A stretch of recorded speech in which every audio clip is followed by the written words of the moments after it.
नमस्कार, आप देख रहे हैं देवभूमि इनसाइडर। मैं हूं आपके साथ रश्मि पंवार मेहर। अभी हमारे साथ मौजूद हैं कांग्रेस प्रदेश अध्यक्ष करण महाराज जी। महाराज जी, पिछले कुछ दिनों में कांग्रेस में लगातार घमासान चल रहा था, तरह तरह की बयानबाजी चली है। हरीश धामी जी है, वो भी लगातार पार्टी के खिलाफ बयानबाजी कर रहे थे। क्या डिसिप्लिनरी एक्शन लिया जाएगा उनके खिलाफ? देखिए, किसने क्या, एक तो पहले अंदर उठापटक कुछ नहीं है। 10 विधायकों की मीटिंग की बात हुई, पार्टी टूटने की बात हुई, वो कहीं नहीं। मैं लगातार कह रहा था ऐसा कुछ नहीं है। मैं लगातार सबके संपर्क में था। जिनके आपसी ग्रीवेंसेस थे उनको उनके संग बैठा के वो सुलझा लिए गए हैं। हरीश धामी जी की जहाँ तक बयान की बात है, मैं खुद उनको अभी नहीं देखा है, मैंने मंगाए हैं, उनका परीक्षण किया जाएगा। और पहले तो वो परिवार के हैं। हम लगातार कहते रहते कि पार्टी प्लेटफॉर्म में बात रखी जानी चाहिए। किसी को तकलीफ़ होती है जब कोई डिसीज़न लिया जाता है तो आदमी निश्चित ही उसमें रिएक्ट करता है, और अलग अलग आदमी का अलग नेचर होता है। और अगर कोई बहुत गंभीर बात नहीं आई होगी तो उस पर भी विचार किया जाएगा। और अगर ऐसी कोई बात होगी जिससे पार्टी को नुकसान हो या पार्टी के कार्यकर्ता का मनोबल टूटने वाली बात हो तो निश्चित ही डिसिप्लिनरी एक्शन भी लिया जाएगा। 17 को आप चार्ज लेंगे। जो अभी नई कार्यकारिणी बनेगी उसमें किस तरह के बदलाव होंगे पिछली कार्यकारिणी से, और इस बार क्या युवा चेहरे देखने को मिलेंगे? देखिए, कार्यकारिणियाँ हमेशा अच्छी नीयत से बनाई जाती हैं, और आदमी का अपना अपना करने का, काम करने का तरीका है। जिसने बड़ी बनाई होंगी उनके दिमाग में ये रहा होगा ज़्यादा लोग होंगे तो हम ज़्यादा अच्छा करेंगे। मेरे दिमाग में दूसरी बात है, मैं चाहता हूँ कि मैं एक छोटी प्रभावशाली टीम बनाऊँ जिसको मैं कंट्रोल कर सकूँ, जिनसे मैं काम ले सकूँ। पिछली बार मैं देख रहा था, मैं भी कागजात देख रहा था, कई लोग अनुवांशिक संगठनों के अध्यक्ष रहे, लेकिन उन्होंने 6 से 7 विधानसभा से ज़्यादा में 5 साल में दौरा ही नहीं किया है।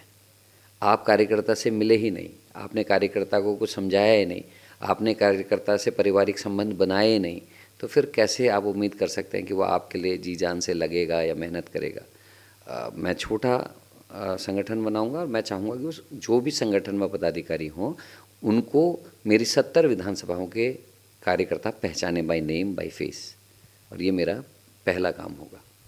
देवेंद्र यादव जी जो प्रदेश प्रभारी हैं, उनको लेकर भी कई तरह के सवाल उठे हैं। आपको क्या लगता है जो सवाल उठे हैं वो कितने जायज़ हैं, और इसके ऊपर आगे क्या काम होगा?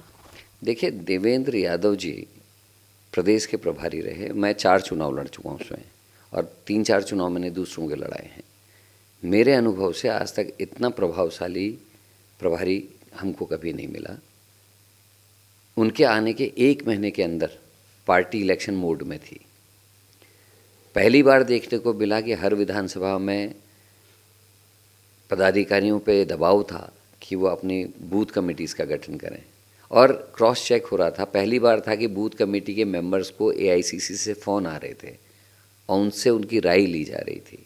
ये पहली बार था कि इतना वेल प्लान्ड इलेक्शन लड़ने की कोशिश की गई। हार के कारण आप भी समझते हो और मैं भी समझता हूँ। जिन लोगों के अपने कारण रहे हों मैं नहीं जानता, लेकिन आज मैं ये ज़रूर कह सकता हूँ कि जो अपनी हार को, क्योंकि आदमी स्वीकार नहीं करता, ह्यूमन नेचर है, जिन वजह से हम हारे हैं, अब लोगों को, हर किसी को ये लग रहा है कि हम अपने ऊपर दोष कैसे लें। तो दोष सबसे आसान है कि जो दूसरे राज्य का व्यक्ति है उस व्यक्ति के ऊपर दोष रोप दिया जाए, दोषारोपण उसके ऊपर कर दिया जाए, क्योंकि सबसे आसान होता है। मैंने नहीं किया, तूने किया कहना तो सबसे आसान है। और जिस आदमी ने सच में, आप लोग पत्रकार हैं, आप लोग भी देखते हो कि आज तक जितने भी प्रभारी आपको मिले हैं, इस तरीके से संगठनात्मक ढांचा बनाने की कोशिश किसी ने नहीं की। हाँ, एक ही ऐप जिसको आपने ऐप का, ये हो सकता है कि वो ज़्यादा प्रभावशाली थे और दूसरों को ये लगा यार इतना गंभीर, इतना सीरियस आदमी कैसे आ गया है, लोग उसको नेता ना मानने लग जाएं। ये भी शुरुआत में एक था, और आदमी किसी से दब के काम नहीं करना चाहता। मैं देवेंद्र यादव जी के काम करने के तरीके को बहुत बेहतर मानता हूं, और उन्होंने निश्चित ही राज्य के, आप ज़मीन के कार्यकर्ताओं से पूछिए, पहली बार ऐसा हुआ होगा कि किसी प्रभारी से लोग उन्हें अपने आप को कनेक्ट होते हुए देखा। नहीं तो जो प्रभारी आते थे वो विधायकों तक सीमित होते थे या बड़े नेताओं तक सीमित होते थे। आम कार्यकर्ता तक अगर कोई प्रभारी पहुंचा तो वो देवेंद्र यादव पहुंचे। मैं स्वयं इस बात का गवाह हूं कि मेरे यहाँ के 2 दलित गांवों में 2 रातें वो दलित परिवारों के घरों में उन्हीं के साथ भोजन करके रहे हैं। इस तरीके का काम और कौन कर सकता था। जो आपकी पहली प्रेस कॉन्फ्रेंस थी उसमें आपने सहकारी बैंक भर्ती घोटाला जो है उसको लेकर मामला उठाया, और जो कुंभ में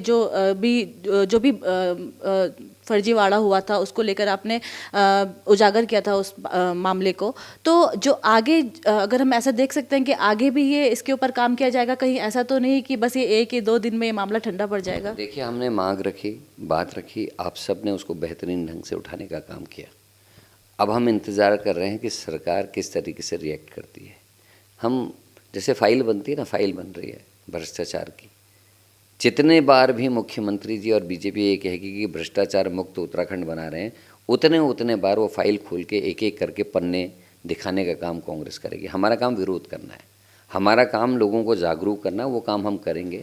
और अगर कार्रवाई नहीं होगी तो जवाब सवाल तो करेंगे। आज हम सड़कों में कर रहे हैं, कल विधानसभा होगी तो मेरे साथी विधानसभा में इन्हीं प्रश्नों को लेकर वहाँ लड़ाई करने का काम करेंगे। बाकी काम आप लोग बखूबी पत्रकार लोग कर ही रहे हो, आप तो समाज के अंकुश लेके चलने वाले लोग हो। जो गलत करेगा आप लोग उसको शो भी करेंगे, दिखाएंगे भी। और जनता जनार्दन के मैंडेट या उनकी सोच से हर कोई डरता है। जिस दिन जनता जागरूक हो जाएगी तो सरकारें भी सही रहेंगी। भ्रष्टाचार मुक्त आप लोग कर सकते हो, जनता कर सकती है, और भ्रष्टाचार मुक्त होगा तो निश्चित हम आगे बढ़ेंगे। पिछले कुछ दिनों में कांग्रेस के कई बड़े नेता मुख्यमंत्री पुष्कर सिंह धामी से उनकी मुलाकात हुई है। तो अभी मुख्यमंत्री पुष्कर सिंह धामी का उपचुनाव होना बाकी है, तो कहीं ऐसा तो नहीं कि किसी जो कांग्रेस विधायक है उनकी सीट से मुख्यमंत्री पुष्कर सिंह धामी अपना उपचुनाव लड़ने जा रहे हों? देखिए, जितना मैं पुष्कर सिंह धामी को समझता हूँ, क्योंकि मैं उनके संग विधायक भी रहा हूँ, मैं नहीं समझता कि वो किसी कांग्रेस के विधायक को हटाकर चुनाव लड़के अपने ऊपर दाग लगाएंगे। क्योंकि हम सब लोग लोकतंत्र में हिस्सा लेने वाले लोग हैं। उसमें करण मेहरा भी है तो उसमें पुष्कर सिंह धामी भी है। और ये परंपरा को अगर हम बढ़ावा देंगे कि दूसरे पार्टी के आदमी को खरीद के हम चुनाव लड़ रहे हैं, तो फिर इसका मतलब हम लोकतंत्र पर विश्वास नहीं करते। फिर हमको चुनाव नहीं लड़ने चाहिए अपनी मर्जी से किसी को। क्योंकि जो जीत के आया होगा वो अपने पार्टी के विचारधारा की वजह से, अपने पार्टी के कार्यकर्ताओं की मेहनत से जीत के आदमी आता है। और वो अपने आप को अगर बेच रहा है और कुछ दूसरी पार्टी का मुख्यमंत्री उसको हटा के करा, पहले भी ऐसे बहुत केसेस हुए। मैं उनका इन चीज़ों का कभी समर्थक नहीं रहा। मुझे नहीं लगता कि पुष्कर सिंह धामी कोई इस तरीके का कदम उठाएंगे। तो कांग्रेस में गुटबाजी जो एक प्रॉब्लम बन के सामने आई है उसको कैसे आप सॉल्व करेंगे? देखिए, हर मर्ज की एक ही दवाई है, ग्रास रूट कार्यकर्ता मजबूत। आपका कार्यकर्ता मजबूत होगा तो किसी नेता की गुट बनाने की हिम्मत ही नहीं होगी। अक्सर देखते हैं कि इसके घर क्यों गए, उससे मिलने क्यों गए, उससे मिलने क्यों गए। कार्यकर्ता डरता था, इसी से तो पार्टी कमज़ोर हुई। कोई गुट नहीं होना चाहिए। मैं अध्यक्ष की हैसियत से काम करूं, यशपाल आर्या जी सीएलपी लीडर की हैसियत से काम करें, संगठन के और लोग कार्यकर्ताओं को आगे बढ़ाने के लिए काम करें, तो कहाँ दिक्कत है? कौन सा बैर है? एक ही तो परिवार है। मैं कह रहा हूँ ना, सबसे पहली शुरुआत करण मेहरा को करनी होगी। मैं किसी मुख्यमंत्री पद का दावेदार नहीं हूँ, मैं किसी मंत्री पद का दावेदार नहीं हूँ। अगर 2027 में सरकार आएगी, करण मेहरा एक बार भी नहीं कहेगा कि मुझे ये पद दे दीजिए। क्योंकि जब मैं पद की होड़ में नहीं हूँगा तो निश्चित ही और भी नहीं होंगे। मेरा किसी से कोई संघर्ष नहीं है, किसी से कोई लड़ाई नहीं है। मैं पार्टी के सेवक के रूप में चुना गया हूँ, प्रधान सेवक के रूप में। मेरा काम पार्टी के कार्यकर्ताओं की सेवा करना है, उनको संगठित करना है, यही मेरा काम है। मेरा लक्ष्य है कि मैं 2027 में सत्ता को वापस लाऊं कांग्रेस की, और उसको ले जाके अपने हाईकमान को एक गिफ्ट करूं कि ये उत्तराखंड ने आपकी विचारधारा को लेके, कांग्रेस की विचारधारा को लेके ये लाए हैं। अब इसको कैसे बेहतर इस्तेमाल उत्तराखंड के विकास के लिए करना है, आप निर्णय करिए। यही मेरा काम है। जिस दिन मैं ये उम्मीद पालूंगा कि मैं मुख्यमंत्री बनूंगा, उस दिन झगड़ा शुरू होगा। और मैं ये नहीं चाहता कि आम कार्यकर्ता की मनोभावना के संग कोई खिलवाड़ हो। मेरा आखिरी सवाल आपसे ये रहेगा कि 17 को आप चार्ज लेंगे, तो सबसे पहला जो आपका काम होगा वो क्या रहेगा? किस तरह की रणनीति पर आप काम करेंगे? देखिए, अभी तो खाली चार्ज लेना है। मैं नया हूँ, मुझे नर्व्स टटोलनी है, लोगों की परेशानियाँ समझनी हैं। मेरे को 2 किस्म से काम करना है। एक, मैंने कार्यकर्ता को समझना है, उसकी भावनाओं को समझना है, वो क्या चाहता है ये समझना है, परेशानियाँ क्या हैं वो समझना है। दूसरा, मुझे आम आदमी, आम नागरिक की परेशानियों को समझना है। मेरे को ये समझना है कि मेरा कार्यकर्ता और मैं कैसे इनसे कनेक्ट हों, उनकी रोज़मर्रा की ज़िंदगी से हम कैसे कनेक्ट हों, हम क्यों इनके लिए उपयोगी हों, कैसे उपयोगी बन सकें, कि इनके दुख तकलीफ़ों को हम कम करने में इनके सहयोगी कैसे बन सकें। तभी तो लोग हमसे जुड़ेंगे, और यही मेरा लक्ष्य है, इसी पे हम काम करेंगे। धन्यवाद सर हमसे बात करने के लिए। ये थे हमारे साथ कांग्रेस प्रदेश अध्यक्ष करण महाराज जी, जिन्होंने कई विषयों को लेकर हमसे चर्चा की। कैमरामैन आशु के साथ रश्मि पंवार महर, देवभूमि इनसाइडर। आज ही डाउनलोड करें देवभूमि इनसाइडर ऐप।